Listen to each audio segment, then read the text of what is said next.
Hello. Yes, babe. And we're live. Yes, we are. Here we go. Here we go. Happy Friday. Happy Friday. I'm using a word today that's not very often used. Take heed. You usually find that in biblical text, but that was the only H I could find to fit today's topic, because today is H for Friday, so heed was the only one I could fit, and so I chose heed. So what does that mean? It just means discernment, using your intuition, having that gut feeling. As a leader, sometimes you may need to tap into your discernment to understand what's going on. You won't always have the big picture of everything, but if you use your discernment, it will help get to the bottom of what's happening. Leaders are constantly faced with chaos and challenges. It's like part of the job description, so to speak. But if you can use your discernment, you'll be able to get to the bottom of things much faster. So one thing a leader does is using discernment to see the partial picture, because there may be missing information, missing pieces, but we can use your discernment to put it all together and get to the real heart of the matter. So discover root issues using the discernment. Another thing is enhance your problem solving, and you can do this especially if you're closer and you're using your area of giftedness, your area of strength. If you're working in your area of strength, it will be easier for you to discern what's going on. For example, if your strength is working with numbers, you can look at something and you can say, something just doesn't look right, because that's your area of strength.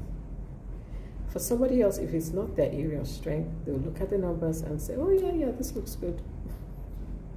But you know, if that's your area of strength, you can tap into it and figure out that there's something not quite right, and you can go to where that problem is and solve it.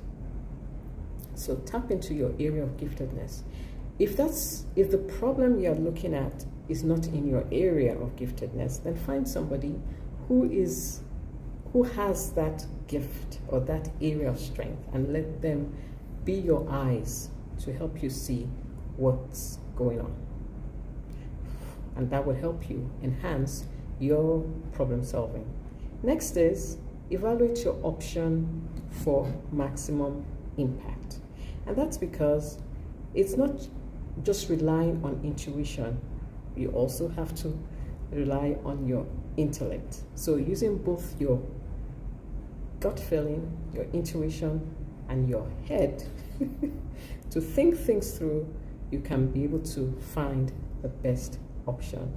And last but not least, multiply your opportunities. When you lack discernment, sometimes it's hard to be in the right place at the right time. But if you are one of those who is able to multiply your opportunities using your discernment, you find that you're able to discern when there is an opportunity that you can capitalize on, and you'll be able to use your experience to follow your instincts. So 4 things we talked about in terms of discernment: discover the root problems or root issues by using your discernment. Enhance your problem solving by working in your area of giftedness. Evaluate your option for maximum impact, and multiply your opportunities. Because people who lack discernment are seldom in the right place at the right time. But if you have that combination of discernment, you're able to create what they call luck.